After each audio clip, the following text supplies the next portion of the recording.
네, 작년에 우리나라에서 일어난 사건 중에 아마 가장 큰 사건은 최순실 국정농단 그런 사건이었을 겁니다. 그래서 촛불혁명이라고 하는 광화문에 매일 사람들이 나가서 촛불을 밝히고 이제 부패한 정권을 규탄하고 그리고 또 물러나라고 해서 결국에 정말 그 유례를 찾아볼 수 없는 대통령 탄핵이라는 헌정사상 초유의 그런 사건을 치르고 그리고 임기를 채우지 못하고 대통령이 하차하고 새로운 이제 정부가 들어서게 되었습니다. 그런데 이제 이 재계에서 경제계에서 일어난 사건 가운데 큰 이슈가 될 만한 그런 일이 있었습니다. 그것은 우리나라를 대표하는 그 유통기업, 한국과 일본의 수많은 자회사를 두고 그리고 재계 그런 한 5위쯤 되는 L그룹이라는 그런 그룹이 창업자인 그 부친이 이제 연세가 많으셔서 어떤 판단력이 흐려졌을 때 그 아들들이 아버지가 일구는 그 회사의 지분을 서로 많이 차지하고 그리고 대표이사가 되기 위해서 이제 형제난이라고 하는 그런 난을 일으켜서 이제 재판을 하는 그런 일이 있었습니다. 지금도 현재 재판이 진행 중인데 그 상황은 보면은 동생이 판정승을 할 것 같이 보입니다. 여러분, 그런데 오늘 이 본문의 말씀에 이와 비슷한 사건이 나오고 있습니다. 어느 날 예수님께서 말씀을 전하고 있는 수많은 그 무리들이 모인 곳에 한 사람이 예수님 앞에 말씀을 듣다 나와서 이렇게 말합니다. 선생님, 내 형에게 명해서 재산을 나와 나누게 하여 주세요. 이렇게 말합니다. 아마 이 사람의 아버지는 큰 부자였던 것 같아요. 그런데 그 부모가 자녀들의 유산을 분배하지 못한 가운데서 갑자기 어떤 죽음을 맞이하게 되었던 것 같아요. 그런데 형이 동생에게 어떤 그 유산을 물려주지 않고 자기가 이 모든 재산을 다 독차지하려고 하기 때문에 형제 간에 다툼이 생겼습니다. 그런데 아무리 해도 형이 이 유산을 동생에게 분배해 주지 않고 그걸 다 차지하려고 해서 이 동생은 너무나 억울하고 정말 힘든 그런 가운데 있다가 예수님의 말씀을 듣는 가운데 이렇게 예수님 같은 권위 있고 능력 있는 분이 우리 형에게 말 한마디 해준다면 우리 형이 아마도 들을 것 같다 이런 생각을 해서 예수님께 내 형에게 명해서 그 유산을 나누어 주게 해주세요라고 부탁을 한 겁니다. 근데 예수님께서는 뭐라고 말씀하셨습니까? 이 사람아, 누가 나를 너희의 재판장이나 물건 나누어 주는 자로 세웠느냐? 그러면서 예수님이 뭐라고 삼가 모든 탐심을 물리쳐라. 사람이 생명이 그 소유에 넉넉한 데 있지 아니하리라 이렇게 말씀을 하셨어요. 여러분, 어디 재산 분쟁이 일어나면 결국에 서로가 이게 합의가 안 되면 어디 재판장에게 가서 이 재산을 나눠달라고 해야 되는데 아니면 때로는 어떻게 돼요? 어떤 조정위원들을 내세워서 그걸 조정을 할 때도 있죠. 그런데 이 사람은 재판하기도 그러고 그래서 예수님께 부탁을 했는데 예수님께서는 누가 나를 너희의 재판장이나 물건 나누는 자로 재산을 나누어주는 자로 세우느냐고 하면서 삼가 모든 탐심을 물리치라고. 아무리 재산이 많아도 그 물질을 가지고 재산을 가지고 자기의 그 생명을 살 수는 없다고. 사람이 생명이 그 소유에 넉넉한 데 있지 아니하니라 이렇게 말씀을 하시면서 한 비유를 말씀해 주셨어요. 어떤 굉장한 넓은 땅을 가지고 수많은 농토를 가진 그런 대지주가 있었습니다. 근데 이 사람이 농사를 지었는데 그 해에 올해처럼 풍년 농사가 들었는가 봐요. 농사가 잘 됐어요. 보니까 소출이 너무 많아가지고 지금 가지고 있는 자기의 그 곡간 저장 창고 가지고는 이 소출을 다 수확해서 저장할 수가 없겠다고 생각이 들었어요. 그래서 이 부자는 가서 자기의 그 곡간을 헐고 그 풍년든 그 모든 소출을 수확을 해서 다 저장할 수 있도록 더 곡간을 크게 지었습니다. 그리고 그의 예상은 적중해서 정말 그의 그 엄청난 수확을 거두게 됐는데 그 수확한 것들을 곡간에 이제 차곡차곡 쌓아놨습니다. 이 얼마나 많은 수확을 했던지 가만히 이 사람이 보니까 이제는 앞으로 장차 먹고 사는데 아무것도 걱정할 필요가 없는 거예요. 그래서 이 사람이 그 모든 것을 수확해서 창고에다가 곡간에다 저장해 놓고 이렇게 말합니다. 내 영혼아, 이제는 편안히 쉬어라. 먹고 마시고 이래 사는 거 걱정하지 말고 먹고 마시고 즐기면서 이제 편안하게 인생을 살아라. 이렇게 살자, 이렇게 한 거예요. 그런데 오늘 말씀해 보니까 어디? 그날 밤에 하나님께서 이 부자에게 나타나서 그 부자의 영혼을, 어리석은 자여, 내가 오늘 밤에 내 영혼을 취하리라. 그리고 그 부자의 영혼을 취하여 데려가 버렸다는 겁니다.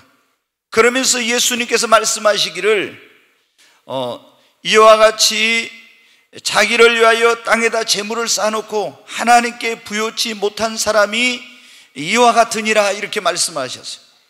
여러분, 오늘 이 예수님께서 말씀하신 농사를 지을 때 농사가 잘 되는 것을 보고 곡간을 헐고 더 크게 지어서 창고에 양식을 차곡차곡 쌓아놓고 이제는 쉬고 먹고 마시고 즐기자 했던 이 사람은 어떻게 돼요? 이 세상 사람들의 눈에 볼 때는 정말 지혜로운 사람이에요. 여러분, 선견지명이 있었어요. 어떻게 앞으로 해야 될지 그런 것을 미리 알고 그것을 준비해서 더 곡간을 헐고 크게 짓고 거기에 양식을 준비해 놨어요. 그런데 하나님께서는 뭐라고 했습니까? 세상 사람들이 야, 정말 저 사람 대단한 사람이야, 지혜로운 사람이야 했는데 하나님은 이 어리석은 자요, 이렇게 말씀했다고 하는 겁니다. 여러분, 우리가 성경을 보면 세상 사람이 볼 때는 지혜로운 사람이지만 하나님이 보시기에는 어리석은 사람이 있고, 이 사람은 그랬잖아요. 세상 사람이 볼 때는 굉장히 지혜로운 사람이에요. 선견 지명 있는 사람이에요. 근데 하나님은 이 사람에게 어리석은 사람이라고 했어요. 그런가 하면 어떤 사람은 세상 사람이 보기에는 어리석은 사람이, 미련한 사람이야. 그런데 하나님 보시기에는 지혜로운 사람이 있어요. 우리가 여러분 그런 경우 있잖아요. 예수님 믿는 사람들이 세금 낼 거 다 내고 말씀대로 살면 어떻게 세상 사람들이 참 왜 저렇게 사람이 답답하고 미련하게 사는지 모르겠다. 왜 세상 것을 좀 즐기면서 적당히 신앙생활도 해야지. 이러면서 여러분 신앙생활 열심히 하는 사람들을 예수님 안 믿는 사람들이 참 미련한 사람이다 그래요. 그런데 여러분 어때요? 세상 사람이 보기에는 미련해 보이나 하나님 보기에는 지혜로운 사람이 있는가 합니다. 세상 사람 보기에는 지혜로운데 하나님 보기에는 어리석은 사람이 있어요. 오늘 이 본문에 나오고 있는 이 부자는 어때요? 세상 사람이 보기에는 지혜로운 사람이에요. 근데 하나님은 이 사람에게 뭐라고요? 어리석은 자에, 이렇게 말씀하셨어요.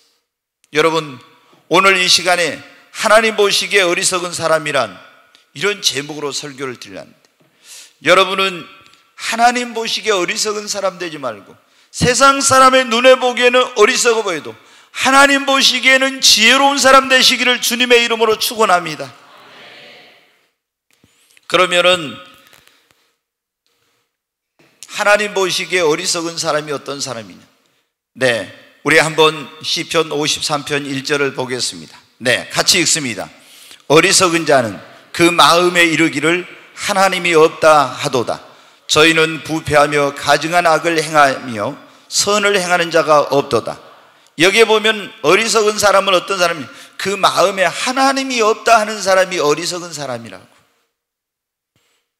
여러분, 하나님이 있습니까? 없습니까? 정말 하나님 계십니까? 네, 하나님이 없다는 사람들, 저도 그랬어요 옛날에. 아니, 하나님이 어디가 있냐?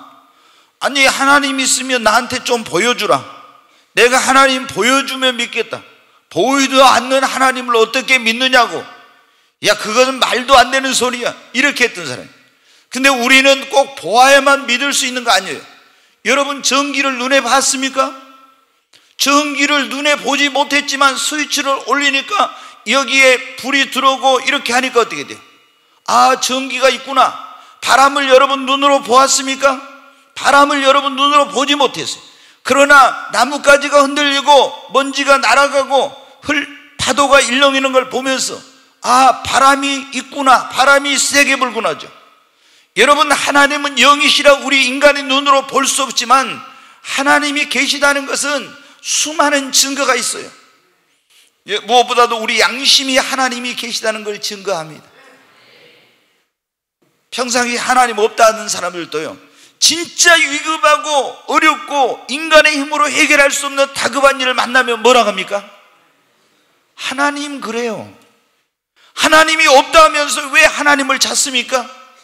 아니, 절에 가서 불공 드리고 석가모니 또 공자 찾고 명자 찾고 이랬던 사람도 조그만 일일 때는 엄마야 아빠야 하지만 여러분 어떻게 돼요? 진짜 큰일 당하면 어떻게 돼요? 하나님 나도 모르게. 여러분, 그런 경험 있죠? 왜 그렇습니까?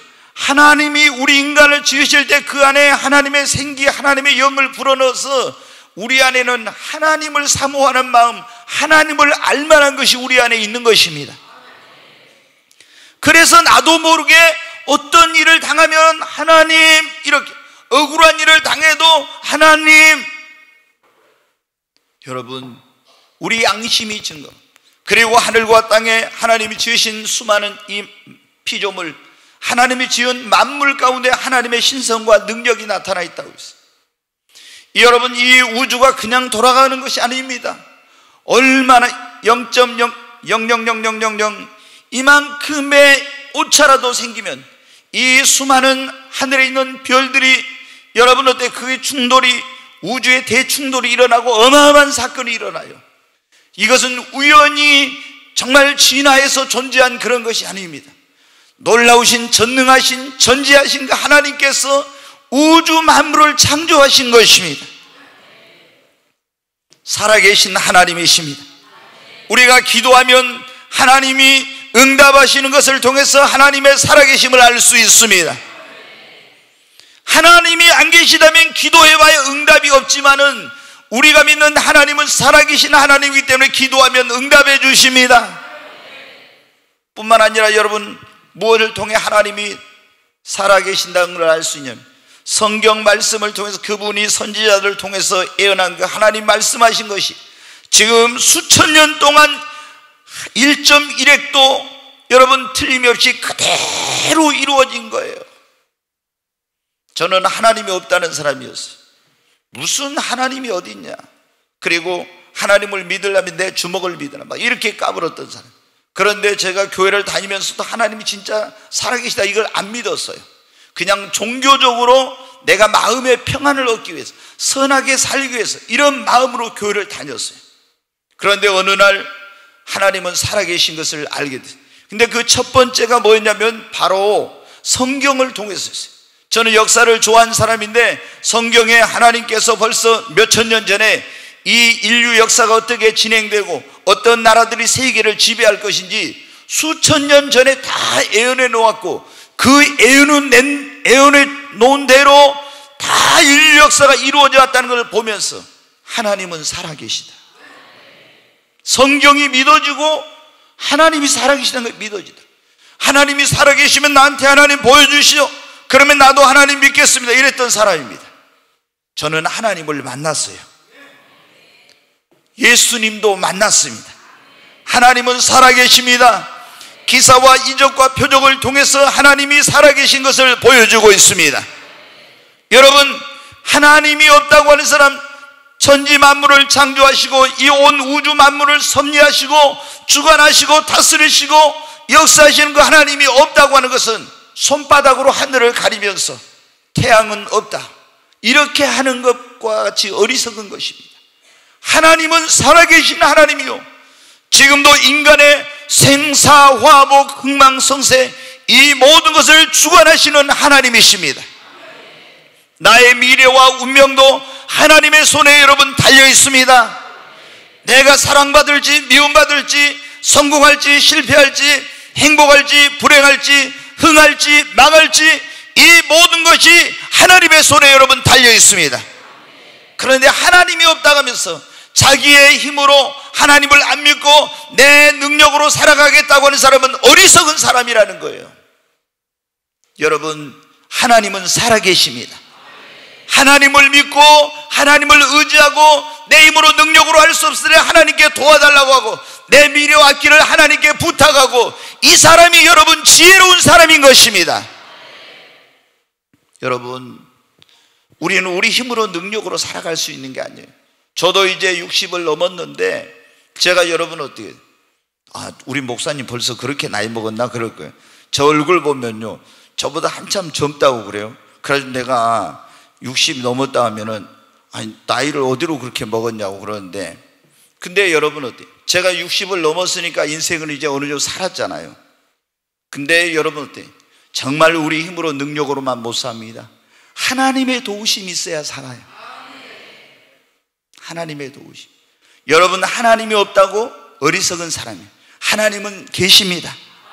그 하나님을 믿고 하나님을 의지하고 하나님께 여러분의 소원이 있으면 부탁하고 기도하고 어려운 일을 만났을 때 하나님께 도와달라고 하십시오. 그 사람이 지혜로운 사람입니다. 여러분이 아무리 발버둥 치고 노력해도 하나님이 축복해 주지 않으면 안 돼. 그러나 나는 부족해도 하나님이 도와주시면 되는 겁니다. 여러분, 어떤 사람이 어리석은 사람, 하나님이 없다고 자기 힘으로 능력으로 살 수 있다. 그런 사람들은 어느 인간 그렇게 살다가 어떤 인생의 위기를 만나면요, 그걸 극복을 못합니다. 그러나 하나님을 믿고 의지하는 사람은요, 내 힘으로 능력을 해결할 수 없는 문제를 만났을 때도 전능하신 하나님을 믿으니까 하나님의 도우심으로 그걸 다 극복할 수 있어요. 어떤 사람이 여러분 어리석은 사람이에요. 두 번째, 언제 자기가 죽을지 모르면서 이 죽음에 대해서 전혀 준비하지 않고 사는 사람이 어리석은 사람이에요. 이 죽음의 3대 신비가 뭐예요? 언제 어디서 어떻게 죽을지 알지 못하는 거예요. 여러분은 언제 죽을지 알아요? 모르잖아요. 어디서 죽을지 압니까? 모르잖아요. 어떻게 죽을지 몰라요. 그러잖아요. 네, 언제 어디서 어떻게 죽을지 인간은 모르는 거예요. 이번에 유명한 탤런트가 여러분 심근경색으로 갑자기 세상을 떠났어요. 많은 사람들이 슬퍼하고 있는데, 여러분 그 사람이 지금 정확한 저는 나이를 모르는데 제 아내에게 들으니까 40대 초반이라고 그래요. 근데 여러분 어때요? 그 유명 연예인이 그 사람이 자기가 그렇게 죽을 줄 알았겠습니까? 얼마 전에는 40대 그런 어떤 축구 그 감독이, 그 사람도 40대였어요. 근데 심근경색으로 그 사람도 여러분 죽었어요. 몇 년 전에는 여러분 아시아의 물개라고 불렸던 조련, 그분이 어떻게 돼요? 역시 심근경색으로 갔습니다. 갈 나이가 아니었어요. 근데 여러분 어떻게 합니까? 사람이 인생의 연수가 70이고 강건한 80이라고 이렇게 70년 80년은 다 사는 게 아닙니다. 어떤 사람은 정말 더 빨리 가요. 저도 제 친구들이 어떤 사람은 20대에 간 사람도 있고 30대에 간 사람도 있고 많은 사람들이 갔어요. 그리고 제가 교회에서도 어떤 사람이 예기치 못하게 빨리 가는 그런 경우도 많이 왔어요. 여러분, 우리는 언제 어디서 어떻게 죽을지 알지 못하기 때문에 이 죽음을 지혜로운 사람은 준비해. 어리석은 사람은 뭐냐? 죽으면 세상이 다 끝이지 뭐 죽은 다음에 뭐가 있냐 이러는 거예요. 그리고 전혀 죽음에 대해서 준비를 안 하고 사는 겁니다. 근데 여러분, 죽으면 끝입니까? 우리 인간은 영혼 육으로 돼 있어요. 그런데 영혼 육으로 돼 있는데 우리가 죽으면 뭐예요? 내 영혼이 육체에서 떠나는 거예요. 그러면 육체는 썩어서 흙으로 가고 이 영혼은 어떻게 되냐? 이 영혼은 불멸하는 존재예요. 영혼 불멸이에요. 그래서 이 우리 안에 있는 영혼은 썩지도 않고 죽지도 않아요. 그 영혼은 어떻게, 예수를 믿는 신자의 영혼은 낙원이라는 데로 가고, 예수를 안 믿는 불신자의 영혼은 음부라는 곳에, 고통스러운 곳에 가는 거예요. 그랬다가 나중에 그곳에서 영혼이 고통을, 영혼이 즐거움을 누리고 있다가 부활해가지고 예수를 믿는 자의 영혼은 썩지 않고 쇠하지 않는 영화로운 몸으로 변화돼서 천국에 들어가서 영생복락을 누리고, 예수를 안 믿는 자의 영혼은 역시 부활해가지고 하나님의 백보자 앞에 심판대 가서 심판을 받고 영원히 꺼지지 않는 불과 유황으로 타는 지옥에 가서 영원토록 고통을 당하는 거야. 그런데 여러분 어떻게 돼요? 죽은 다음에는 우리가 다시 구원받을 수 있는 기회가 없는 거예요. 내가 살았을 때 예수를 믿고 죄사함 받고 구원받아야 죽은 다음에 낙원에도 갈 수 있고 죽은 다음에 천국에 가서 영생 복락을 누릴 수가 있는 거지, 죽은 다음에는 기회가 없는 거예요. 누가복음 16장에 보면 부자와 나사로 예수님이 얘기를 해줬어요. 부자는 이 세상이 전부야. 그리고 날마다 먹고 마시고 즐기면서 쾌락을 즐기며 살았어요. 그런데 이 사람이 죽었네. 죽었더니 어떻게? 이 사람 부자가 죽었으니까 거창한 아주 장례를 치루었습니다. 사람들이 그 사람이 맨날 잔치에 초대하고 했기 때문에 그 사람의 죽음을 애도하고 슬퍼했어요. 그런데 저 영혼의 건너편에서 놀라운 일이 벌어지고 있어. 이 사람이 장사를 지내고 있는데 벌써 영혼은 빠져나갔잖아요. 그래서 어디로? 하나님의 심판대에 심판을 받고 지옥의 대기순 음부에 떨어졌어요. 엄청난 그 불과 유황 속에서 고통을 당하고 있었어요. 근데 눈을 들어서 보니까 저 멀리 믿음의 조상 아브라함의 품에 장위집 문간에 와서 구걸하던 거지 나사로, 예수를 하나님을 믿었던 나사로가 있는 거예요. 너무나 목이 타고 고통스러워서 아버지 아브라함이여, 나사로를 명하여 그 손가락에 물을 찍어서 내 혀를 좀 서늘하게 해달라고. 안 된다고 하니까 뭐라는지 아세요? 안 된다고 하니까 그러면 나사로를 보내서 세상에 내 형제들 5명이 지금 살고 있는데 이 지옥이 있다고 좀 말 좀 해가지고 회개하고 예수 믿고 이 고통받는 곳에 오지 않게 달라고 좀 부탁을 합니다. 근데 그것마저도 안 들어줘요. 세상에서 하나님 믿고 예수 믿고 이 고통받는 곳에 죽기 전에 믿고 오지 않게 해달라고. 여러분, 나사로는 세상에서는 정말 비천하고 병들고 가난하게 살았지만 하나님을 믿고 예수를 믿음으로 죽은 다음에 낙원에 가고 천국에 갈 수 있게 된 거예요. 그러나 이 부자는 세상에서 부족한 것 못 느끼고 떵떵거리고 세상 쾌락을 누리며 살았지만 자기에게 언젠가 죽음이 다가올 줄 모르고 살았지만 죽은 다음에 어떻게 됩니까? 그 불과 유황으로 타는 못에 들어가 고통을 당하게 된 겁니다. 여러분, 우리가 죽음으로 모든 것이 끝이 아닙니다. 성경이 딱 말씀하고 있어요. 사람이 한 번 죽는 것은 정해진 것이요, 여러분 이 세상에 안 죽는 사람 하나도 없어요. 제가 여러분에게 예언할 수 있는 것은 여러분 가운데 100년 후에 이 세상에 존재할 사람 한 사람도 없어요. 다 여러분 이 세상에 100년 후면 다 저 세상 사람입니다. 근데 살아있는 사람이 없네. 죽음으로 끝이 아니라 죽은 다음에 신자는 낙원에, 불신자는 음부에 간다고. 그것이 무엇에 따라? 내가 살았을 때 그 죽음을 준비했느냐 안 했느냐에 달랐어요. 죽음을 준비한다는 게 뭡니까? 수의를 사놓고 또 묘슬자리를 파놓고 납골당을 준비하고 관을 준비하는 것이 죽음을 준비하는 것이 아닙니다. 자식들 시집 장가 보내고 유산 분배하고 이게 죽음을 준비하는 게 아닙니다. 회개하고 예수를 믿고 구원받아서 하나님을 만날 수 있는 준비를 하는 것이 죽음의 준비입니다. 그것이 여러분 지혜로운 사람이에요. 근데 어리석은 사람들은 어떻게 해요? 이 세상에서 막 납골당도 만들고 묘지도 사고 자식들 분배하고 시집 보내고 이런 거 재산 다 해놓지만은 정작 자기가 하나님 만날 준비를 안 한다 이거예요. 여러분, 그 사람이 뭐예요? 어리석은 사람이에요. 다 이런 거 하는 거 보고 저 사람은 지혜로운 사람인데 세상 사람 보기에는 지혜로운, 하나님 보시기에는 어리석은 사람이다. 우리는 하나님을 만날 준비를 해야 됩니다. 죽음을 준비해야 됩니다. 얼마 전에 여러분 몇 년 됐죠? 김자옥이라는 유명한 탤런트가 그 유방암인가로 여러분 세상을 떠났어요. 근데 김자옥 씨도 여러분 어때요? 처음에 결혼해갖고 실패했던 사람이에요. 근데 나중에 예수님을 믿고 완전히 새로운 인생을 살게 됐어요. 그에게 어떤 이런 암이라고 하는 죽음이 찾아왔지만 조금도 두려워하지 않고, 여러분 조금도 슬퍼하지 않고 그런 죽을 때까지도 행복하게 살았어요. 왜? 그 안에 죽음도 빼앗을 수 없는 소망이 있기 때문에. 그것은 여러분 믿음의 힘입니다. 죽음을 준비했기 때문에 가능한 것입니다. 그렇잖아요.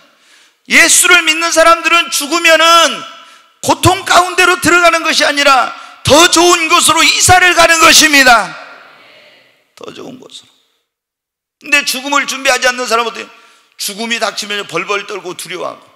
저는 병원에 많이 임종을 앞둔 사람들을 신방 가봐서 알아요.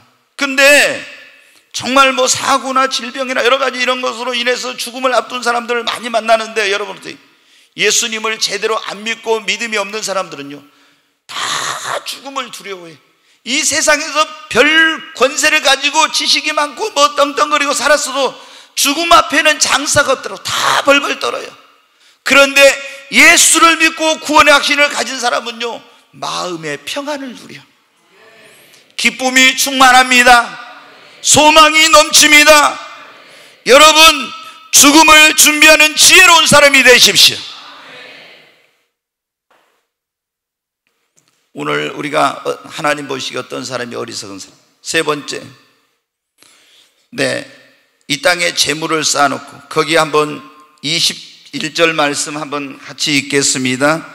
20절 21절 20절부터 한번 다시 읽겠습니다. 같이 읽습니다.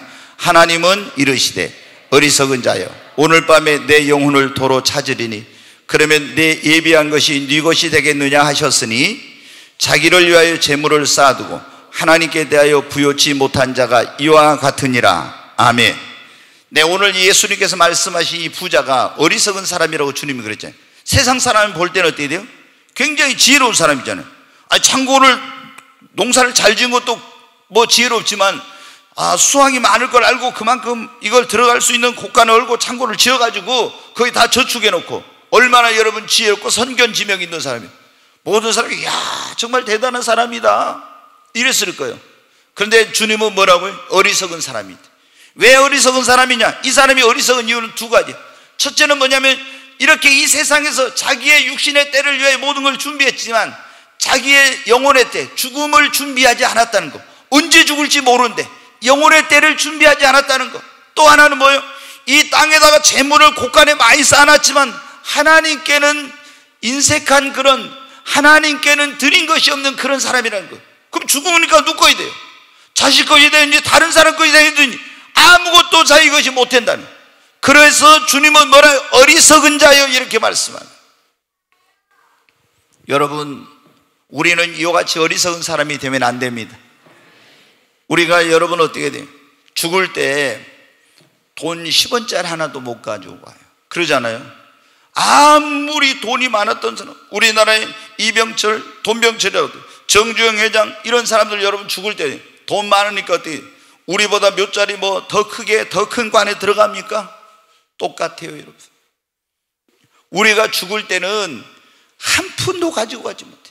그래서 어디 미국 같은 데서는 어떤 곳에는 그런다고, 죽으면 어떻게 심장 안에, 속에 있는 걸 싹 다 꺼내고요, 그 다음에 관을 이렇게 딱 사람 시체를 넣잖아요. 구멍을 뚫어가지고 양쪽 손을 딱 이렇게 내놓은대요. 장사 지낼 때 그 양쪽 손이 뭐예요? 이게 빈손이잖아요. 그래서 죽을 때는 빈손으로 간다, 이걸 사람들에게 보여주려고 구멍을 딱 뚫어가지고 양쪽에 손을 딱 이렇게 내놓은대. 이거 보라고. 뭐예요? 빈손이에요. 빈손으로 왔으니 빈손으로 가는 거예요. 그런데 여러분 어때? 이 땅에다 재물을 많이 쌓아놓으면 그게 영원토록 여러분 것이 됩니까? 아니야 여러분. 성경은 우리에게 말씀, 네 보물을 어디에 쌓아라? 하늘에 쌓으라고. 아멘. 우리가 죽을 때는 한 푼도 가지고 갈 수 없지만 미리 보낼 수 있습니다. 예수님도 그랬잖아요. 너희가 땅에다 재물을 쌓으면 좀이나 동록이 그걸 해하고 도적이 도적질하느냐, 그러나 하늘에 쌓아놓으면 좀이나 동록이 해하지 못하고 도둑이 도적질도 못하느니라. 네 보물이 있는 곳에는 네 마음도 있느니라. 여러분 천국에 소망을 두고 살기를 원하면 여러분의 보물을 천국에 쌓으시기 바랍니다. 그러면 우리 마음이 천국을 향하게 되는 거예요.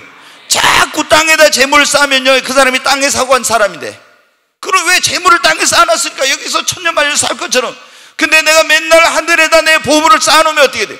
하늘나라에 그걸 소망으로 바라보게 살게 되는 거예요.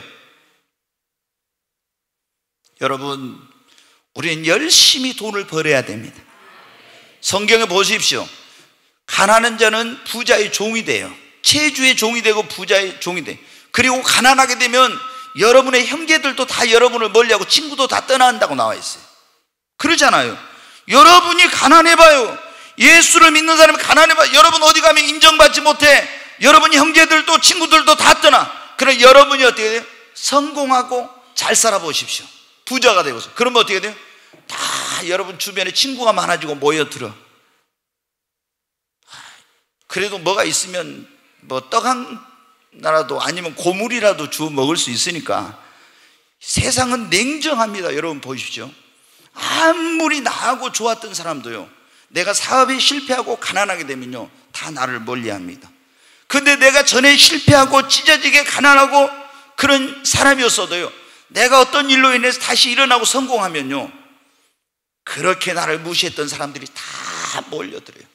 이거는 인간의 어떤 건 어쩔 수가 없는 거예요. 이게 여러분은 어떻게 돼요? 우리 예수 믿는 사람도 어쨌든 잘 돼야 됩니다. 먼저 영혼이 잘 되기를 바랍니다. 범사가 잘 되기를 바랍니다. 강건하십시오. 그리고 사업에도 축복을 받으십시오. 여러분의 자녀들이 잘 돼야 됩니다. 우리는 뭐든지 잘 돼야 돼요. 믿음이 없이 잘 되면 또 문제가 되지만 여러분 어쨌든 잘 돼야 됩니다. 그러니까 영혼이 먼저 잘 되고 범사도 잘 되고 축복을 받아야 돼요. 근데 여러분 하나님이 축복해 주시고 잘 됐으면 이걸 어디다 쌓아야 돼요? 하늘에 쌓으려면 어디 하늘나라 어디 은행 있어야 가서 거기다 저축을 하는. 우리가 하나님 앞에 헌금하고 선교하고 복음을 전하고 하나님 나라 확장을 위해서 이렇게 하고 교회를 세우고 정말 주님을 위해서 드리고 선한 일을 하는 것이, 그것이 하늘나라의 보물을 쌓는 것입니다. 아멘. 또 말씀드립니다. 우리가 몇 개 교회를 세우려고 하고 있어요? 3,000개 교회를 세우려고 하고 있죠? 네, 여러분 다 적어도 하나씩은 교회를 세우고 가야 됩니다. 아유, 목사님 교회 하나 세우려면 돈 얼마 드는데. 근데 한국에 세우려면 돈 많이 들어요. 근데 우리가 외국에 세우면 어떻게 된다고요? 몇 천만 원만 있어도 다 세우니까 적게 든 데는 2천만 원, 좀 더 들면 3천만 원, 또 4천만 원만 있어도 되고, 좀 이제 더 한 데는 더 많이 들겠죠. 근데 한 2, 3천만 원만 있어도 3, 4천만 원만 있어도 교회 세울 수 있는데 교회 하나 못 세우고 가면 되겠어요? 내가 전도 못했어도 교회를 세워야지. 그래서 그 교회를 통해서 많은 영혼 구원받으면 하늘나라 가서 그것이 내 상급이 된다니까요. 아멘. 우리가 주님 앞에 헌금 드리고 주님을 위해서 헌신하고 이런 일에 인색하지 마시기 바랍니다. 여러분 돈이라는 게 뭐예요? 돌고 도는 게 돈이라는 게, 항상 나에게 돈이 있는 게, 이게 있다가도 없고 없다가도 있는 거예요. 여러분에게 헌신할 수 있는 기회, 하나님 앞에 드릴 수 있는 기회, 이런 기회가 왔을 때 아까워하지 말고 하나님 앞에 헌신하십시오.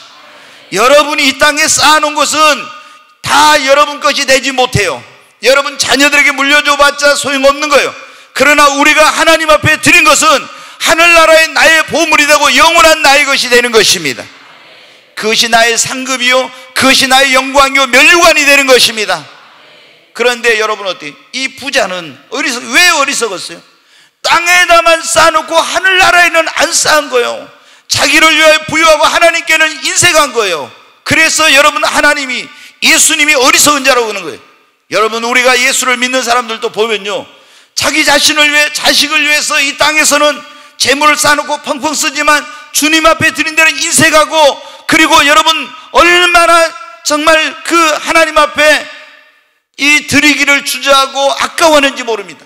그거는 어리석은 사람입니다. 나중에 여러분 하늘나라 가면 어떻게, 이야 내가 왜 그때 그랬나, 내가 이럴 줄 알았으면 하나님 앞에 내가 더 많이 드린 거다. 그때는 늦어요. 여러분 지금 하나님 앞에 우리가 시간도 몸도 물질도 하나님 앞에 드릴 수 있고 헌신할 수 있을 때 여러분 열심히 하나님 앞에 헌신하십시오. 그것이 지혜로운 사람이에요. 여러분 봉사하는 것도 마찬가지. 우리가 보면은 교회는요 항상 일꾼이 부족합니다. 일하는 사람들만 막 보면 그래요. 죽어라 일한다고 그래요. 이 교회가 100명이다 그러면요 진짜 일하는 사람이 10명도 안 됩니다. 10분의 1만 헌신해도 그 교회가 굉장히 활력 있고 부흥한다고 그럽니다. 우리가 식당에서 어떤 봉사하는 이런 것도 있잖아요. 보면은 사람들이 안 하려고 합니다. 여러분 그거 좀 편해가지고 여러분 그 하는 거, 또 자랑봉사, 여러분 교회 안에서 어떤 봉사하는 그런 일들이 많은데 여러분 어떻게 돼요? 그 여러분의 몸을 아끼지 말고, 이 몸은 내가 지금 아껴도 내가 나이가 먹으면 녹슬고 여러분 쇠해져서 더 이상 쓸 수가 없어요. 여러분이 지금 일할 수 있을 때 이 몸으로 주님을 위해서 헌신하고 봉사하십시오. 그것이 하늘나라의 상급이에요. 저는 보면 너무 안타까울 때가 많아요. 다른 데 가서 저기 하는 데는 막 이렇게 하지만 주님 앞에 자신의 시간과 몸과 물질을 드리는데 인생, 그러면 여러분 너무 후회합니다. 나중에 그 어리석은 사람이에요. 우리가 정말 하나님 보시기, 어떤 사람이 어리석은 사람, 땅에다 재물을 쌓고 하나님께 부유치 못한 사람, 우리는 그런 사람 되지 말고 하나님께 부유한 사람이 될 수 있기를 바랍니다. 심는 대로 거두는 거예요. 하나님께서 심으면은 이 땅에서도 흔들어 눌러 넘치도록 30배, 60배, 100배로 축복해 주십니다. 심지 않으면 거두지 못하는 거예요, 여러분. 많이 심으면 많이 거두고 적게 심으면 적게 거두는 거예요. 여러분이 정말 하나님 앞에 기쁨으로, 믿음으로 여러분 심으시기를 바랍니다. 네, 오늘 하나님 보시기에 어떤 사람이 어리석은 사람인가? 네, 마태복음 16장 2절 3절 한번 보겠습니다. 네, 같이 읽습니다. 예수께서 대답하여 가라사대 너희가 저녁에 하늘이 붉으면 날이 좋겠다 하고 아침에 하늘이 붉고 흐리면 오늘은 날이 굳겠다 하나니 너희가 천기는 분별할 줄 알면서 시대의 표적은 분별할 수 없느냐. 네, 예수님께서 무슨 말씀하시냐면 이스라엘 지중해 연안에서는 어떻게 하면 저녁에 하늘이 붉으면 내일은 날이 좋겠다, 아침에 하늘이 붉고 흐리면은 뭐예요? 오늘은 날이 안 좋고 비가 오겠다, 이렇게 딱 그 사람들이 오랫동안 그 시간이 지나다 보니까 이게 이제 된 거예요. 그러잖아요. 우리가 무슨 오늘은 맞바람이 불면 비가 오겠네, 뭐 이렇게 있잖아요. 그런 게 있잖아요. 뭐 오늘 하늘바람이 불면 어떠고 이런 거 있었잖아요. 그런 것처럼 그쪽에서는 그런 거예요. 하늘이 저녁에 붉으면 내일 날이 좋고 하늘이 아침에 붉고 흐리면 오늘은 비가 온다, 이게 있었어요. 그러니까 사람들 어때요? 딱 저녁에 보고 내일 날 좋겠다, 그 다음에 딱 보고 오늘 날이 안 좋겠다, 오늘 좋겠다, 이걸 딱 아는 거예요. 천기를 분별할 줄 알았어요. 그런데 예수님은 뭐라 했습니까? 너희가 천기는 분별할 줄 알면서 왜 시대는 분별할 줄 모르느냐 그랬어요. 천기는 분별해도 날씨는 분별할 줄 알면서 시대를 분별할 줄 모르는 사람을 어리석은 사람이라고 하는 거예요. 여러분, 우리는 지금 우리가 살고 있는 시대를 영적으로 분별할 줄 알아야 됩니다. 우리도 날씨는 분별하지만 영적으로 이 시대가 어떤 시대인지 분별하지 못한 사람은 분별력 없는 삶을 살아서 어리석은 자가 되는 겁니다. 지금 우리는 어떤 시대에 살고 있습니다. 말세 지말에 살고 있습니다. 예수 그리스도의 재림, 대환란, 적그리스도의 출현, 666의 그 출현이 현실화된 정말 무서운 그런 때를 살고 있습니다. 여러분, 누구 외선이 카드 있어요? 무슨 카드? 체크 카드? 그냥 또 다른 카드는 없고? 그래도 우리 외선이는 굉장히 알더라고. 왜냐면 체크 카드는 딱 뭐 돈이 들어있는 만큼만 쓸 수 있잖아요. 근데 그냥 카드는 어떻게 돼요? 없어도 일단 가서 긁어요. 막 긁어. 우리 외선이 내가 다르게 보네. 저는 예전에 카드를 아예 안 만들었어요. 왜? 내가 오직 하나님만 의지하고 살겠다. 이게 뭔가 부족한 게 있으면 하나님께 기도해야 되는데 가서 되게 카드 있으면 일단은 긁어. 그리고 이게 이렇게 한대. 그러면 내가 안 되겠다 해가지고 저희 집사람이 그때 직장 다녔는데요. 처음에 그리스도인일 때 목회하기 전이었는데 카드를 만들어 가지고 왔더라고요. 그때 그래서 제가 가위로 갖다 다 잘라버렸어요. 집어 넣어버렸어요. 왜? 우리는 카드를 쓰지 말고 하나님을 의지하고 살자. 네. 아멘 하는 분들 없죠? 다 카드 가지고 있으니까. 네. 카드. 그래가지고 하나님만 하여튼 의지하고 살려고 제가 그렇게 노력을 했어요. 근데 지금은 어떻게, 물론 제 개인적인 카드는 없고 저희 집사람은 카드가 몇 개 있습니다. 체크 카드도 있고 뭐도 있고 뭐 카드 있고. 그런데 제 집사람 것이 제 거나 마찬가지니까 이제 내가 어떻게 돼요? 무슨 일 있으면 여보 카드 좀 줘. 예, 그래가지고 카드 갖다가 제가 저희 집사람 것으로 이제 긁어요. 예, 긁어. 예, 근데 어느 때는 아니 제 것이 제 것이고 제 집사람 것이 제 것인데, 근데 우리 집사람이 안 줄라고 해요. 괜히 그거 가지고 막 대대하면서. 그래가지고 제가 여러분이 사례비를 줘도 어떻게 돼요? 제 통장으로 안 오고 저희 집사람 통장으로 이상하게 가더라고요. 희한해요. 그래가지고 용돈 주라고 해도 용돈도 안 주고요. 뭐 하나님이 당신은 다 알아서 주시잖아요, 그런 거요. 그래가지고 제가 아주 그래서 이제 그런 일이 있잖아요. 남자들이 언제부터 남자의 권위가 떨어졌냐 그러면은 그런 말이 있더라고요. 다 직장에 가서 일은 뼈 빠지게 남자가 하는데 이 월급을 입금을 시킬 때 다 아내의 통장으로 그게 들어간대요. 그 다음부터 남자들이 여자한테 쥐어 살기 시작했다고, 이 경제권을 빼앗긴 다음에 그런 얘기를 하더라고요. 그래서 제가 보니까 조금 이해가 되더라고요. 저도 경제권을 뺏긴 다음에 힘이 없어졌어요. 여러분 경제권을 주지 마십시오. 네. 근데 어떻게 합니까? 우리가 지금 살고 있는 시대에 뭐가 지금 현실화되고 있냐면 크레디트 카드라고 하는 게 처음에 나왔죠. 지금 이제 여러 가지 카드가 많이 나와 있는데 거기에 보면은 우리가 이 뭐 국민카드, 신한카드, 무슨 비자 카드, 뭐 카드 많잖아요. 마스터카드 이런 카드들이 거기 보면 길게 줄이 3개 쭉쭉 그어진 게 있어요. 그게 뭐냐면 물건을 사고 팔 때 그게 거기에 컴퓨터의 바코드라는 건데 666이라는 거예요.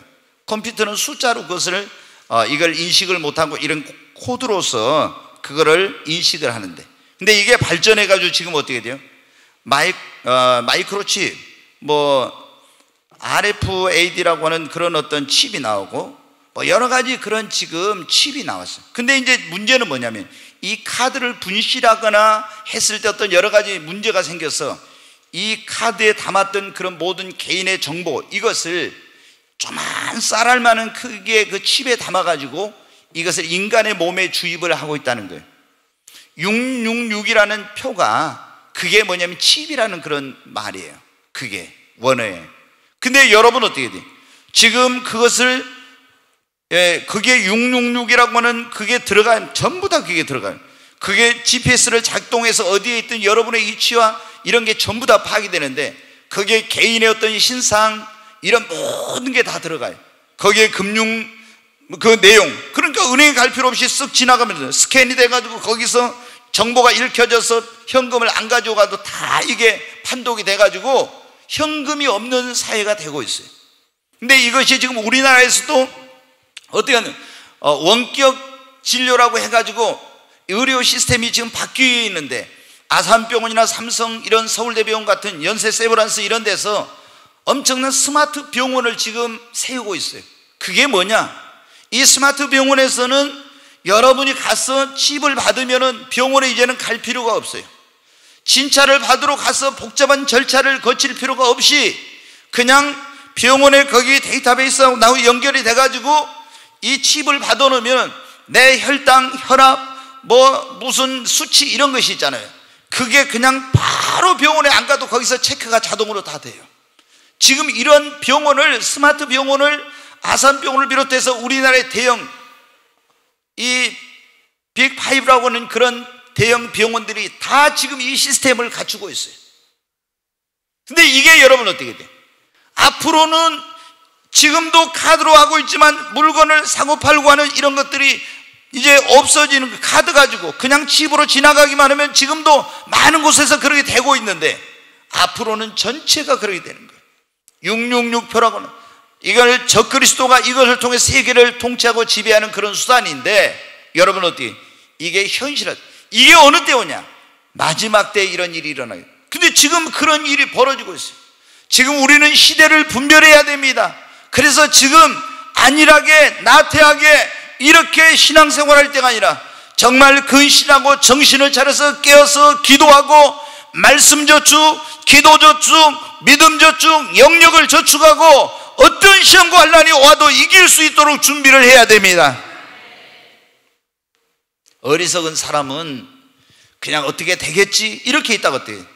막상 그게 닥치면요, 자기 영혼을, 자기 믿음을 지키지 못해. 그래서 지금 우리가 여러분 이 영적으로 이 시대를 분별하는, 어리석은 사람은 시대가 어떻게 돌아가는지를 모르는 거예요. 지혜로운 사람은 시대를 분별하고 준비해서 자기의 영혼을 여러분 지키는 자인 것입니다. 시간이 없어 한 가지만 빨리 말씀을 드리고 마치려고 합니다. 자, 마태복음 25장을 제가 한번 같이 읽겠습니다. 1절로 13절 같이 여기 스크린을 보면서 한번 같이 읽습니다. 그때 천국은 마치 등을 들고 신랑을 맞으러 나간 10처녀와 같다 하리니 그 중에 5은 미련하고 5은 슬기 있는지라. 미련한 자들은 등을 가지되 기름을 가지지 아니하고 슬기 있는 자들은 그릇에 기름을 담아 듬과 함께 가져갔더니 신랑이 더디옴으로 다 졸며 잘새 밤중에 소리가 나되 보라 신랑이로다 맞으러 나오라 하매 이에 그 처녀들이 다 일어나 등을 준비할새 미련한 자들이 슬기 있는 자들에게 이르되 우리 등불이 꺼져가니 너희 기름을 좀 나눠달라 하거늘 슬기 있는 자들이 대답하여 가로되 우리와 너희의 쓰기에 다 부족할까 하노니 차라리 파는 자들에게 가서 너희 쓸 것을 사라 하니 저희가 사러 간 동안에 신랑이 오므로 예비하였던 자들은 함께 혼인잔치에 들어가고 문은 닫힌지라. 그 후에 남은 처녀들이 와서 가로되 주여 주여 우리에게 열어주소서. 대답하여 가로되 진실로 너희에게 이르노니 내가 너희를 알지 못하노라 하였느니라. 그런즉 깨어있으라. 너희는 그날과 그 시를 알지 못하느니라. 아멘. 여기 마태복음 25장 1절로 13절에 보면은 10처녀의 비유란 비유가 나와요. 거기에서 이제 10처녀는 누구를 기다리면 신랑을 기다려요. 예수님이 여러분 이것을 비유를 통해 뭘 말씀해요? 재림을 할 때 어떤 사람이 예수님을 만나서 어린 양의 혼인잔치에 들어가고 어떤 사람이 혼인잔치에 들어가지 못하는지를 비유를 통해서 말씀해 주신 거예요. 근데 유대인들은 결혼을 할 때 뭐냐면은 밤에 결혼을 해요, 보통. 근데 밤에 결혼을 할 때 어떻게 하냐면, 자, 신부가 신랑을 기다리고 있어. 그러면 밤중에 갑자기 언제 온다는 그게 없이 신랑이 나타나요. 그러면 신랑의 들러리들이 보라 신랑이로다 맞으러 나오라 그런 거예요. 그러면 신부들이 어떻게 돼요? 신랑을 맞이할 준비를 하고 있다 등에다 불을 켜고 그 당시 막 신랑을 맞으러 나가야 되는 거예요. 그런데 신랑이 지금 예수님 여기 뭐라고 말씀해요? 예수님이 재림할 때, 예수님이 초림할 때는 우리를 구원하기 위해서 예수님은 오셨습니다. 아멘. 죄와 허물로 죽은 우리 영혼을 구원하고 하나님의 진노와 심판에서 우리를 구원하기 위해서 예수님 오셨어요. 다시 예수님이 하늘로 가신 예수님이 재림한다고. 재림할 때는 안 믿는 자들에게는 이 세상을 심판하게 오시고 구원받은 우리의 신랑으로 오십니다. 여기 보니까 10명의 처녀가 신랑을 기다리고 있었다. 이건 비유인데 신랑은 신랑을 기다리고 있는 처녀는 성도들을 비유로 말씀하세요. 그런데 어떤 사람이 신랑으로 오실 예수님을 만나서 어린 양 예수님의 혼인잔치에 들어가고 어떤 사람이 못 들어가는지 여기에 슬기로운 5처녀, 미련한 5처녀의 비유를 통해 말씀해 주셨어요. 자, 신랑이 올 때 제일 중요한 게 뭐예요? 신랑이로다 맞으러 나오라. 그러면 여러분 어떻게 해요? 등에다 불을 켜고 신랑을 맞으러 나가야 돼. 그런데 슬기로운 5처녀는 지금 10명이 다 신랑을 기다렸는데 등에다가 기름을 채워놓고 그릇을 가지고 준비하고 있다가 보라 신랑이로다 맞으러 나오라니까 어떻게 했습니까? 불을 켜고 신랑을 맞으러 달려나갔어요. 그런데 이 미련한 5은 어떻게 돼요? 신랑이 더디 오니까 졸며 자고 등에 기름 떨어졌네. 어쩌니 이것도 보지도 않고 있다가 보라 신랑이로다 맞으러 나오니까 불을 켜고 신랑 맞으러 나가려고 보니까 어때? 바닥에 기름이 조금 남아가지고 불이 이게 가물가물 꺼져가는 거야. 아, 이거 큰일 났습니다. 그래서 막 그 슬기로운 5처녀에 가서 우리 불이 꺼져가 너희 기름을 좀 나눠달라 그랬어요. 그랬더니 슬기로운 5처녀가 뭐라 합니까? 너희에게 나눠주면 우리가 너희 다 쓰기에 부족할까 하면 차라리 파는 자들에게 가서 사가지고 와라. 그래서 이 미련한 5처녀가 어때? 그때서 막 허둥지둥 막 정신을 못 차리면서 막 기름을 사러 달려갔습니다. 그런데 기름을 사러 달려간 그 사이에 신랑이 와버렸어. 슬기로운 다처는 불을 켜고 신랑을 맞이해서 기쁨으로 혼잔치에 들어갔어요. 그리고 문이 딱 닫혔는데 그때 이 미련 다소녀가 등에다 기름을 채워갈 준비해가지고 왔습니다. 보니까 신랑이 없는 거예요. 알아보니까 저기 들어갔다는 거예요. 그리고 문이 닫혀 가서 문을 막 두드립니다. 주여 주여 문 열어주세요. 너희가 누구냐? 아, 우리는 신랑을 기다리는 신부인데 늦었습니다. 좀 문을 열어주세요. 내가 너희를 알지 못하노라. 그러면서 예수님은 그런즉 너희가 그날과 그 시를 알지 못한즉 깨어있으라. 예수님이 언제 올지 우리 알지 못하기 때문에 예수님이 언제 오시더라도 맞이할 수 있는 준비를 하고 있어야 됩니다. 교회 다니는 사람, 예수 믿는 사람이라면 예수님 온다는 걸 모르는 사람이 어디가 있습니까? 재림이 한다는 거 다 알죠. 다 아는데 어떤 사람은 미련한 다소녀처럼 등에다 기름을 준비 안 하고 어떤 사람은 준비를 하고 있어. 등에다 기름을 준비했다는 건 뭐냐? 성령 충만함을 가운데서 예수님 맞이할 준비를 한 사람이요. 등에 기름을 준비 안 했다는 것은 예수님 온다는 거 알면서도 성령 충만하지 않고 주님 맞을 준비를 안 한 사람을 말한 거예요. 여러분, 알면 뭐 합니까? 예수님이 언제 오신지는 몰라요. 그때 시한부 종말론자들이 10월 28일 날 온다고 92년, 그거는 있을 수 없는 일. 그날과 그 시는 아무도 알지 못한다고 주님이 말씀해. 그러나 주님은 분명히 오십니다. 우리는 어떻게 미련한 다소녀처럼 성령의 기름등불 다 꺼져가는지 알지 못하고 예수님 맞이할 준비도 안 하고 있으면 어리석은 사람이에요. 우리는 슬기로운 다소녀처럼 주님이 다시 오마 약속한 그 주님을 언제 오시더라도 맞이할 수 있는 준비를 성령 충만한 가운데 여러분 해야 합니다. 그 사람이 지혜로운 사람이에요. 오늘 우리가 그런 말씀을 들었습니다. 하나님 보시기에 어떤 사람이 지혜로운 사람이, 어떤 사람이 어리석은 사람이지. 하나님이 없다고 내 힘으로 내 능력으로 살 수 있다는, 이건 어리석은 사람이에요. 하나님 없이는 우리는 못 살아요. 하나님의 도움 없이는 살 수 없어요. 하나님을 믿고 하나님을 의지하고 사십시오. 하나님의 도우심을 구하십시오. 그 사람이 지혜로운 사람. 여러분, 이 세상이 전부인 것처럼 내가 영원히 천년만년 살 것처럼 죽음을 준비하죠. 죽음도 생각지도 안 하고 그렇게 사는 사람은 어리석은 사람이에요. 언제 어디서 어떻게 죽을지 알지 못하고 우리는 죽음을 준비해야 돼요. 아멘. 왜? 죽은 다음에 천국 지옥이 있으니까. 세 번째, 이 땅에 재물을 쌓아놓고 하나님께 부유치 못한 사람이 어리석은 사람. 우리는 보물을 하늘에 쌓아야 됩니다. 그리고 시대를 분별하지 못하고 지금 내가 살고 있는 시대가 어느 때인지 알지 못하고 깨어있지 않고 아니라고 나 대응 가운데 사는 사람이 어리석은 사람이에요. 지금 우리는 자다가 깨일 때입니다. 근신하고 정신을 차려야 됩니다. 구원받지 못한 여러분 부모 형제들을 빨리 주님 앞으로 인도해야 됩니다. 시간이 없어요, 여러분. 그리고 다시 오마 약속하신 주님을 맞이할 수 있도록 정말 성령 충만한 가운데 준비하십시다.